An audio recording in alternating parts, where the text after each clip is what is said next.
በስመ አብ ወወልድ ወመንፈስ ቅዱስ አሐዱ አምላክ አሜን። አንድ አምላክ በሚሆን በአብ በወልድ በመንፈስ ቅዱስ ስም ግንቦት 7 በዚች ቀን ለአባቶች ሊቃነ ጳጳሳት 20 የሆነው የከበረ አባት የእስክንድርያው ሊቀ ጳጳስ ሐዋርያው አትናቴዎስ አረፈ። ይህም ቅዱስ ሐናፊ ከሚባል የእስላም ነገድና ከአረማውያን ተወላጅ ነው ይባላል።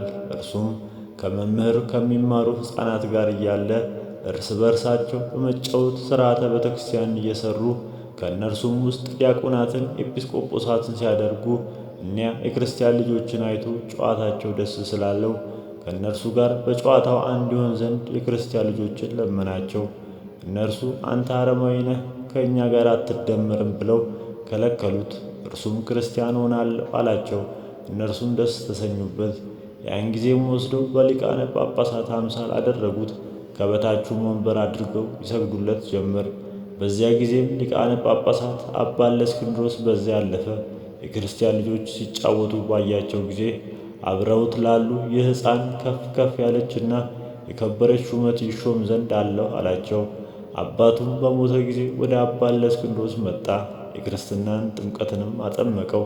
ከዚህ በኋላ የአባቱን ገንዘብ ሁሉ ወስዶ ለድሆችና ለጦም አዳሪዎች ሰጥቶ የቤተ ክርስቲያንን ትምህርት ሕግና ሥርዓትንም ከአባ እለእስክንድሮስ ዘንድ እየተማረ ኖረ። እርሱም ተወዳጅ ልጅም አደረገው። ከዚህም በኋላ ድቁና ሾሞ የመንፈስ ቅዱስንም ጸጋ የተሞላ ሆነ። የከበረ አባት እለእስክንድሮስ ባረፈ ጊዜ ይህ አባት አትናቴዎስ በእስክንድርያ አገር ላይ ሊቃነ ጳጳሳት አድርገው ሾሙት። ከዚህም አስቀድሞ ግን የ318ቱ ኤጲስቆጶሳት ስብሰባ በተደረገ ጊዜ አባ እለእስክንድሮስ ከዚህ ዓለም ሳይለይ ይህ አትናቴዎስ ከእሳቸው ጋር ተሰብስቧል። የጉባኤውም ጸሐፊ አድርገውት በኒቅያ ከተማ ቀኖና ቤተ ክርስቲያንን ከእሳቸው ጋር ሠራ። ጻድቁ ቆስጠንጢኖስ በሞተ ጊዜ አርዮሳዊ ልጁ ሁለተኛው ቆስጠንጢኖስ ነገሠ። አርዮሳውያንም በበዙ ጊዜ ይህንን አባት አርዮሳዊ ንጉሥ ከመንበረ ሲመቱ አሳደው በእርሱ ፈንታ ጊዮርጊስ የተባለ ከሃዲ ሰው ሾሙ። ከዚህም በኋላ ብዙ ጊዜ አሳደዱትና ሲመልሱት ኖረ። በስደቱ በአንዲት ምዕራባዊ ሀገር ባለ በዚያ የጣዖት ቤት አለች። በዚያችም የጣዖት ቤት ብዙ ሕዝቦች በውስጡ ይሰበሰባሉ።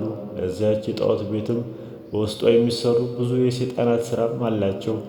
እነርሱም የክብር ባለቤት የሆነ ጌታችን ኢየሱስ ክርስቶስን ለመነው። ያችን የጣዖት ቤትም አፍርሶ የሀገር ሰዎች ሁሉ እግዚአብሔርን ወደ ማወቅ መለሳቸው። ይህም አባት 5 ጊዜ አሳደዱት። የሹመቱም ዘመን 47 ሲሆን 15 ዓመት በስደትና በእስራት ነው ያሳለፈው። ይህም አባት ብዙ መከራና ድካም ደረሰበት። ሐዋርያም ተብሎ ተጠራ። በሚሞትበትም ጊዜ በእግዚአብሔር ዘንድ ባለሟልነትን ባገኘ ይህንን የጣዖት ቤት ያፈርስ ዘንድ በቤቱ እኔ እየሰገድኩ እለምነዋለሁ። ይህም አባት ከአፈር በኋላ ንጉሥ ልኮ ያንን የጣዖት ቤት አስፈረሰው። ለእግዚአብሔር ምስጋና ይሁን።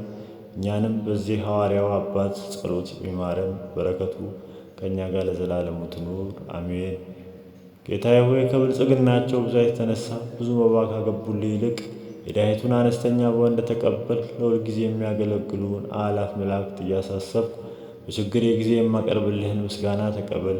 እናንተ ቅዱሳን ነቢያት፣ የወንጌል ሰባኪያን ሐዋርያት፣ ሰማዕታትና ጻድቃን፣ ትጉሃን መላእክት፣ ፍጹማን ደናግላን እንዲሁም ደጋጎች መነኮሳት ሆይ ልጅ አዋቂ ሳይለይ የምንሰበሰብበትን የጉባኤ ቦታ ባርኩ። ይህንን መጽሐፍ ወረቀት አዘጋጅቶ ብራና ዳምጦ የጻፈውንና ያጻፈውን ከግዕዝ ወደ አማርኛ የተረጎመውን ቃለ ንባቡን በእርጋታ መንፈስና በተመስጦ ሕሊና ያዳምጠውን በደለኛን ሁሉ የምታስምር የጌታ እናቱ በማርያም ጸሎት ኢየሱስ ክርስቶስ በአንድነት ይማረን። ኢየሱስ ክርስቶስ በአንድነት ይማረን። ኢየሱስ ክርስቶስ በአንድነት ይማረን። ወስብሐት ለእግዚአብሔር።